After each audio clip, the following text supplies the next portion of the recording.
आप सभी साधकों का हार्दिक हार्दिक स्वागत है।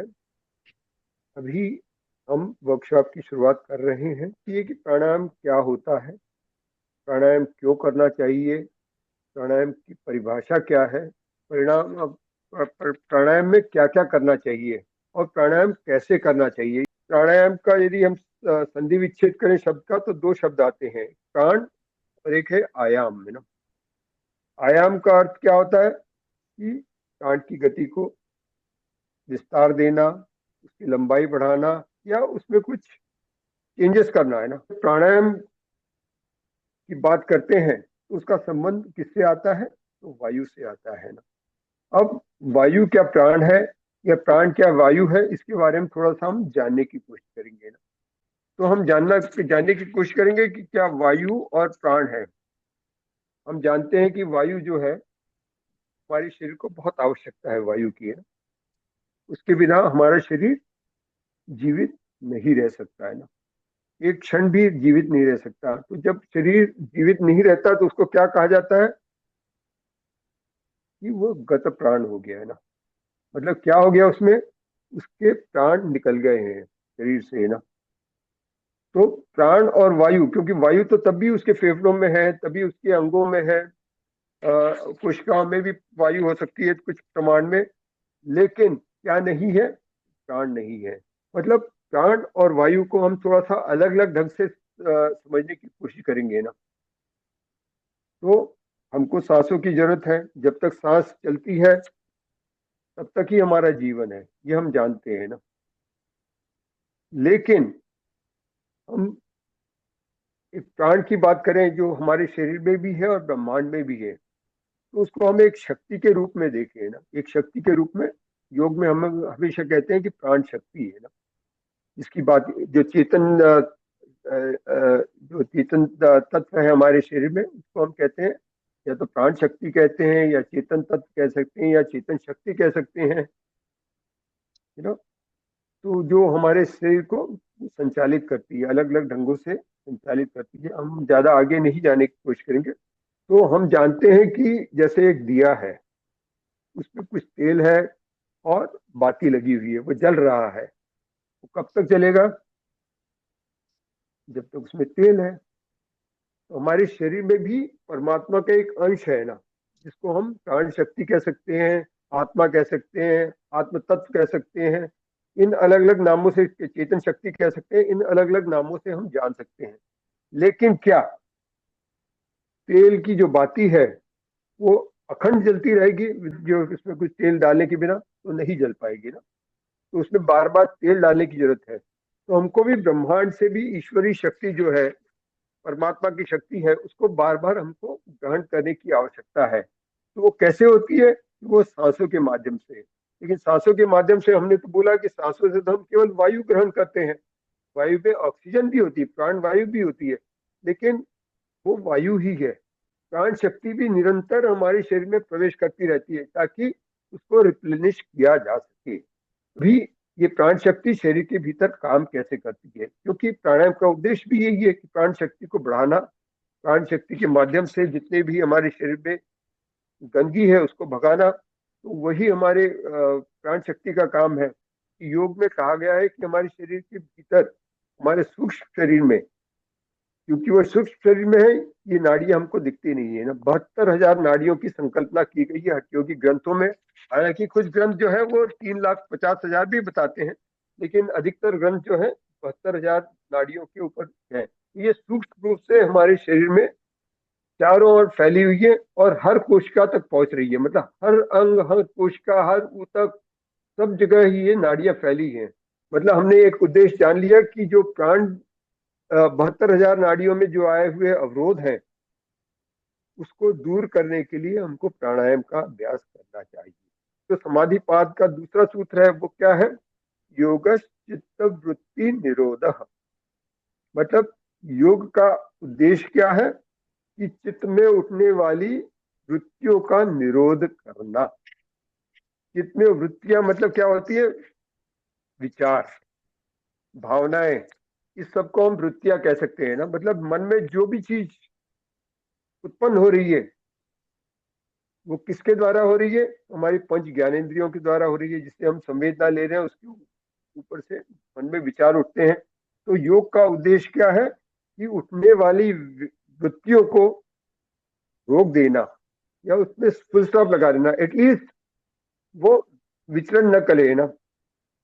हठ योग में कहा गया है चले वाते चले चित्तम निश्चले निश्चलम भवे, तो इसको कैसे हम कंट्रोल में लाएं? तो ये हमारे महर्षि योगियों ने इसको समझा जाना और इसके ऊपर काफी उन्होंने अनुसंधान किए, मतलब रिसर्च किए इसके ऊपर, अपने ऊपर ही किए। हालांकि वो डॉक्यूमेंटेड नहीं है, बट वो उनके एक्सपीरियंशियल जो अनुभव है उसके आधार पर उन्होंने किया कि यदि हमको विचारों को नियंत्रण में लाना है तो अनेक अनेक साधन है।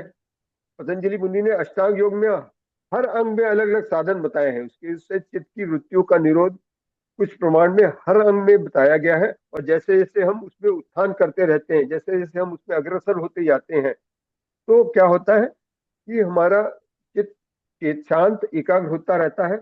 उस हठ योग में चतुरंग योग की बात करें तो आत्माराम सूरी जो हठ योग प्रदीपिका के लेखक हैं, उन्होंने इसको दूसरा अंग बताया है। और गहन संहिता की बात करें तो इसको प्राणायाम में पांचवा अंग बताया गया है ना। तो उन्होंने प्राणायाम की संकल्पना की, क्योंकि क्योंकि चित्त को हमको रोकना है, चित्त की वृत्तियों में उठने के विचार जो है उसको रोकना है या उसको गति देना है। तो सांसों पे नियंत्रण कर लें, उसको अनुशासित कर लें, तो क्या होगा कि हमारी जो मन में उठने वाले विचार जो है वो भी एक केंद्रित होते जाएंगे, मतलब फोकस होते जाएंगे और बार बार वो विचलेंगे नहीं है ना। तो हमको सांसों पे ऊपर यदि कंट्रोल कर लें तो हम अपने चित्त को, उसमें उठने वाली वृत्तियों को, उसमें उठाने वाले विचारों को, भावनाओं को आदि को हम कंट्रोल में कर पाएंगे और एकाग्रता की ओर बढ़ते जाएंगे। मतलब है कि युक्त अभ्यास करने से आपको सारे रोग दूर हो जाएंगे, आपके शरीर से, आपके मन से जितने भी विकार है वो सब दूर हो जाएंगे। और यदि अयुक्त अभ्यास किया, आपने उल्टा सीधा कर दिया प्राणायाम के बारे में, क्योंकि सांसों से ही हमारी जिंदगी टिकी हुई है, तो श्वसन तंत्र एक इम्पॉर्टेंट तंत्र है, उससे हमको खिलवाड़ नहीं करना चाहिए। तो हम किसी योग जो गुरु है उससे हम सीखे, उसके बाद हम अपने आप भी प्राणायाम कर सकते हैं। मतलब जैसे सिंह, वाघ या गज, गज मतलब हाथी, उसको हम वश में कैसे करते हैं, ये रिंग मास्टर कैसे वश में करता है, तो धीरे धीरे ही करता है, उसको वश में करता है ना। तो वैसे ही हमको अपनी वायु को, मतलब हमारी जो सांसों को नियंत्रण में धीरे धीरे ही करना चाहिए, अभ्यास के द्वारा ही करना चाहिए। कौन कौन से प्राणायाम है? तो वो 8 प्रकार के प्राणायाम होते हैं, जिसमें जो पहला प्राणायाम है वो सूर्य भेदन, फिर उज्जाई, फिर शीतली, फिर शीतकारी, और उसके बाद भ्रमरी, उसके बाद भस्त्रिका और प्लाविनी और मूर्छा। मूर्छा और प्लाविनी, एक्चुअली ऐसे 8 प्राणायाम है। तो इसके बारे में हम इसको सीखने वाले हैं ना, इसको सीखने वाले हैं। लेकिन अभी क्या है कि इसको करने से पहले हमको कुछ चीजें सीखनी जरूरी है। तो आज हम क्या सीखेंगे? तो हम कुछ इसमें हम आसन सीखेंगे। कौन से आसन? आधारासन। वे आसन जो हमको ये करते समय लगाने चाहिए, आप प्राणायाम करते समय लगाने चाहिए। तो आधारासन भी हमको लंबे समय तक हम बनाए रखें तो उसका फायदा होगा, है ना। तो पहले, सॉरी, आधार आसन पहले करेंगे, उसके बाद हम श्वसन तंत्र को मजबूत कैसे करते हैं वो कुछ हम आसन और कुछ क्रियाएं देखेंगे ना। पहले जी। आधार आसन से शुरू करें तो हम आधार आसनों में केवल हम लेंगे पहले तो सुखासन लेंगे, जो हम जैसे आराम से पालथी मार के जो बैठ जाते हैं उसको सुखासन है। तो उसको एक बार दिखा दें, तो ये सुखासन है। तो केवल हमको ये ध्यान देना है कि पीठ सीधी रहे अपनी ना, और हमारी जो धड़ है, हमारी जो टॉर्सो है, तो समकाया शिरोग्रीवम, मतलब हमारी जो काया है, हमारा जो धड़ है, हमारा टॉर्सो है, हमारी गर्दन जो है और हमारा जो सिर है एक लेवल पे रहे ना, इस स्थिति में आपको बैठना है। ठीक है, तो ये थे सुखासन। इसके बाद हम अभ्यास करेंगे अर्ध पद्मासन का। अर्ध पद्मासन के लिए ये अपने पैरों को पहले इसके रिलैक्सेशन स्थिति में आ जाएंगे। पहले अर्ध पद्मासन में जाने के लिए हमको गर्दन सीधी करनी है, हमको पीठ को सीधी कर लें, हाथों को शरीर के साथ में लगा लें, उसके एकदम लेवल में रहे, पीठ के लेवल में रहे। क्या दोनों पैरों को एक साथ जोड़ लें, एक एक करके दोनों पैरों को एक साथ जोड़ लें। अभी घुटने से दाहिने पैर को मोड़ना है और अपना जो हील्स है उसको अपने नितंबों के पास लाना है, पेरियम के पास। उसके बाद दोनों हाथों के सपोर्ट से उसको उठाकर, थोड़ा सा एड़ी को घुमाकर उसको ऊपर उठाकर बाई अपनी जंघा पर रख देना है, उसको उठाकर बाई जंघा पर रख देना है ना। उसके बाद एक बार रख दिया, आपके घुटने जमीन पर टच रहे, दाहिना घुटना जमीन पर टच रहे। उसके बाद बाएं पैर को भी मोड़ना है, उसको मोड़कर दोनों हाथों की सहायता से उसको अपने दाहिने जंघा के नीचे डाल ले। ये हो गया अर्ध पद्मासन। इस स्थिति में भी आपकी जो है समंकाया शिरोग्रीवम, जो है आपकी काया, सिर और धड़ जो है वो एक सीध में हो। हम इसके अगले आसन पे चलेंगे जिसको कहेंगे पद्मासन। पद्मासन में फिर एक बार उसी स्थिति में आएंगे, तो दंडासन की स्थिति है। इसके बाद दाहिने घुटने को मोड़ेंगे और दोनों हाथों से एड़ियों को पकड़कर उसको ऊपर उठाएंगे और एड़ियों को ऊपर घुमाकर उसको बाई जंघा पर रखेंगे ना, पैरों को बाई जंघा पर रखेंगे। एक बार स्थित हो जाए उसके बाद बाएं पैर को मोड़ना है, बाएं पैर को मोड़कर, अभी पहले हमने नीचे रखा था दाई जंघा के ऊपर, अभी दाहिनी जंघा के ऊपर उठाकर रखना है दोनों हाथों से एड़ियों को थोड़ा घुमाकर। तो ये पद्म जैसी स्थिति हो जाती है। इस स्थिति में हाथों को हम या तो द्रोण मुद्रा में रखेंगे, हमारे घुटनों पर रखेंगे, इसको द्रोण मुद्रा है। हम इसको ज्ञान मुद्रा में भी रख सकते हैं इसको, जिसमें हमारा अंगूठा और जो हमारी तर्जनी है वो मिली हुई है और तीनों उंगलियां सीधी रहे और वो हाथ जो है हमारे जो कोहनी है वो घुटनों पर रहे। तो ये हो गया हमारी ज्ञान मुद्रा। और तीसरी मुद्रा हो सकती है जिसको हम पद्म मुद्रा कहेंगे, इसके अलग नाम भी हैं। पद्म मुद्रा में हम बाएं हाथ को नीचे अपनी इसके अंगूठा सामने की तरफ, उसके ऊपर दाहिना हाथ रखेंगे। अभी हम स्वस्तिकासन सीखेंगे। तो स्वस्तिकासन को हम तो गर्दन सीधी करना है, पीठ सीधी करना है, हाथों को शरीर के साथ में ले आए। अभी इस स्थिति में ही वो घुटनों से अपना दाहिना पैर मोड़ेगा, घुटनों से ही दाहिना पैर मोड़ेंगे। ठीक है, इस तरह भी कर सकते हैं आप। और उसके बाद जो बाई दाहिनी एड़ी है वो बाई जंघा के साथ लगाना है, बाई जंघा के साथ पूरी एड़ी टच हो अपनी, और हील्स जो है पेरिनियम के पास में, मतलब हमारे गुदाद्वार के आसपास रहेगा। उसके बाद हमको बाएं पैर को भी मोड़ना है, उसको मोड़कर हम उसको उठाकर ऐसे रखेंगे कि जो हमारी जो बाई जंघा है और हमारा जो ये पिंडलियां है उसके बीच का जो गैप है उसमें हम अपनी छोटी उंगली फंसा देंगे उसको, है ना। और उसके बाद जो हमारा जो बाई जंघा है वहां से हम हाथ डालकर अंगूठे को ऊपर खींच लेंगे, मतलब हम उसको लॉक कर देंगे, इसको अंगूठे को ऊपर खींचा। तो ये स्थिति हो गई, ये हो गई स्वस्तिकासन। हम एक और आसन सीखने वाले आधार आसन, जिसको कहेंगे हम सिद्धासन। तो इसी स्थिति में हम दाहिने पैर को मोड़कर पहले उसको शिवनी के पास ले जाएंगे और देखेंगे जन्नांगों के नीचे है।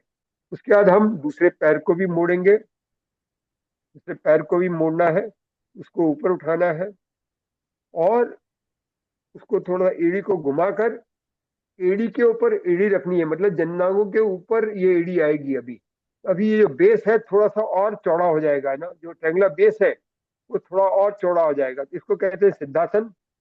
कुछ क्रियाएं बताएंगे। तो सबसे पहले है कपालभाति।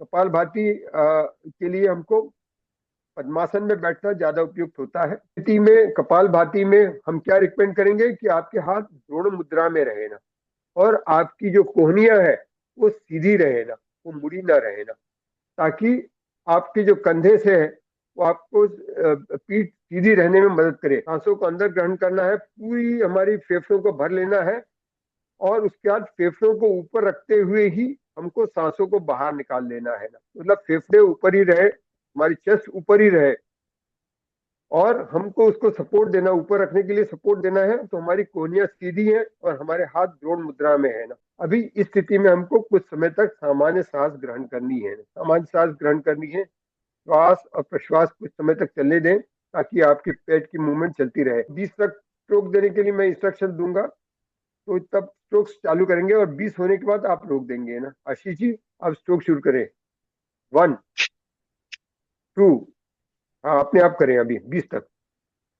3 4 5 6 7 8 9 10 11 12 13 14 15 16 17 18 19 20। रोक दे स्ट्रोक को। और उसके बाद जब सांसें सामान्य गति से चलने लग जाए तो धीरे से अपनी छाती जो है नीचे ले आए ना। हाथों को ऊपर उठा लें, जो है कानों की सीध में रहे, आपकी जो कोहनी है उस सीध में है। चाहे तो आप हाथों को इंटरलॉक भी करना चाहे तो कर सकते हैं, नहीं तो सीधा ही रख के आप ऊपर खींचे और फिर एड़ियों को उठाएं ना। इस स्थिति में आप एड़ियों को उठाएं, सामने दृष्टि रहे ताकि आपका बैलेंस बना रहे। कि जो साइड की मसल्स जो है, जो रिप की जो मसल्स है, कॉस्टल और इंटरकॉस्टल मसल्स, इनमें तनाव मिलता है, इसमें स्ट्रेच मिलता है इसमें। तो इससे भी इनकी लवचिकता बढ़ जाती है, इनकी फ्लेक्सिबिलिटी बढ़ जाती है। तो ये परिवर्तित चक्रासन, परिवर्तित चक्रासन इसके अलग नाम है, इसका कटी चक्रासन के नाम से भी बुलाया जाता है। इसमें भी आप कंफर्टेबल डिस्टेंस फीट के ऊपर बीच में रहना है, हाथों को साइड से उठाकर साइड में कर लेना है। अभी देख लें कि दोनों हाथ जो है समांतर है, अपने शरीर के समांतर है। इसमें आपको आपके कटी से मतलब आपको वेस्ट से आपको बेंड करना है। पहले दाहिनी तरफ झुकेंगे, पहले हाथ में हाथ एक दूसरे से एक दूसरे की लाइन में है अभी ना। जितना हम जा सकते हैं उतना जाएंगे, जितना कटी में मुड़ सकते हैं। जो नीचे है उसको शरीर से लगा देंगे और उसके बाद ऊपर वाले हाथ को कान की तरफ लाएंगे, सीधा जितना ला सकते हैं उतना लाएंगे तो स्ट्रेच और ज्यादा मिलेगा है ना, स्ट्रेच और ज्यादा मिलेगा है ना। तो इससे भी क्या होता है कि जितनी भी हमारी साइड की जो मसल्स है, कॉस्टल इंटरकॉस्टल मसल्स, वो भी स्ट्रेच हो रही है इससे। तो उसकी भी फ्लेक्सिबिलिटी बढ़ने वाली है। डायफ्राम का जो कनेक्शन है जो दाहिनी तरफ है, वो भी थोड़ा सा लवचिक बनेगा। जब छोड़ना हो तो पहले हाथों को एक दूसरे के समांतर ले आए, उसके बाद फिर पूरा धड़ घुमाकर इसको सीधा ले आए। यही क्रिया हमको बाईं तरफ भी करनी है। तो अब बाईं तरफ झुकेंगे इसी तरह, फिर दाहिने हाथ बाएं हाथ को शरीर से लगा देंगे, फिर दाहिना हाथ जो है कान की सीध में ले आएंगे। यहाँ आप फिर बाईं तरफ जो है पूरा स्ट्रेच महसूस करेंगे ना, सॉरी दाहिनी तरफ आप पूरा स्ट्रेच महसूस करेंगे। तो ये था परिवर्तित चक्रासन। जिस अभी हम एक क्रिया करेंगे, इसको कहेंगे हम प्राण प्रच्छेदन क्रिया। इसके लिए हाथों को उठाकर ऐसा सामने ले आए ना, घुटनों को मोड़कर ऐसा सामने ले आए। अभी सांस भरते हुए ऊपर जाए, सांस भरते हुए ऊपर ले जाए और उसको जोर से छोड़ना है। फिर से ऊपर ले जाए, फिर सांस छोड़ते हुए। तो ये क्रिया आप 2-4 बार कर सकते हैं इसको। तो कहेंगे प्राण प्रच्छेदन किया, इससे आपका श्वसन मार्ग जो है वो उसकी भी शुद्धि हो जाएगी। तो जिनकी जिनके प्रश्न हो वो हैंड रेज कर दे तो ज्यादा अच्छा है। तो जी मेरा प्रश्न ये था, जी मैंने जब ये क्रिया करने की कोशिश की तो हमें जो सांस छोड़नी है वो क्या पेट को अंदर दबा के छोड़नी है? किसकी मतलब कपालभाति की कपाल बात कर भाती, रहे हैं आप? कपाल भाती की बात कर रहा हूँ। हाँ हाँ। उसमें जो हवा छोड़नी है हमें, पेट हमें जी फेफड़ों को खाली करना है, वो क्या पेट को अंदर दबा के खाली करना है कि सिर्फ हाँ, अंदर फेफड़ों? दबा के स्ट्रोक्स स्ट्रोक्स लगाने, मतलब एक्टिव स्ट्रोक्स है वो। हाँ, तो मैं जब ऐसा करता हूँ तो मुझे ऐसा लगता है कि ताकत ज्यादा लग रही है। अभी आपकी प्रैक्टिस प्रैक्टिस नहीं होगी, इसलिए आपको ताकत ज्यादा लग रही है। धीरे धीरे जी वो आसानी हो जाएगी आपको है ना। ठीक है। बकुल जी, हाँ बकुल जी आप प्रश्न पूछिए। नमस्ते सर। हाँ नमस्ते नमस्ते, बोलिए जैसे सर। पद्मासन में अभी इंस्ट्रक्शन मिली हमें कि राइट फुट को हम्म। हमें पहले लेफ्ट फुट पे रखना है। क्या हम ऐसा कर सकते हैं कि लेफ्ट फुट को राइट फुट पे रख के राइट फुट को लेफ्ट पे ले जाए तो? यूजुअली हम लोग ऑल्टरनेट कराते हैं, एक अभ्यास ओके। राइट फुट के ऊपर रखकर, एक हम्म, लेफ्ट के ऊपर। दोनों अलाउड है, क्योंकि मुझे दोनों पद्मासन है। फर्स्ट में लेफ्ट में राइट पे लाने में थोड़ा नहीं स्टिफनेस कोई फील बात नहीं, होती कोई है। बात नहीं, जो आपको कंफर्टेबल रहे वो कर। जो भी आपको थैंक यू, कंफर्टेबल है। Thank you. तड़ागी मुद्रा और जो भी प्रैक्टिस आज हमने सीखी, कपालभाति को छोड़ देंगे हम। कपालभाति को छोड़ के जितनी भी चीजें हमने सीखी आज, उसका अभ्यास कल सुबह सुबह होगा। चलिए अभी हमको बंद करना पड़ेगा, तो एक ओंकार और शांति पाठ के साथ बंद करेंगे। तो जहाँ कहीं भी हो आप पीठ सीधी कर लें, आंखें कोमलता से बंद, सांसों की गति को सामान्य कर लें। एक लंबी गहरी सांस लेकर एक बार ओंकार, फिर शांति पाठ।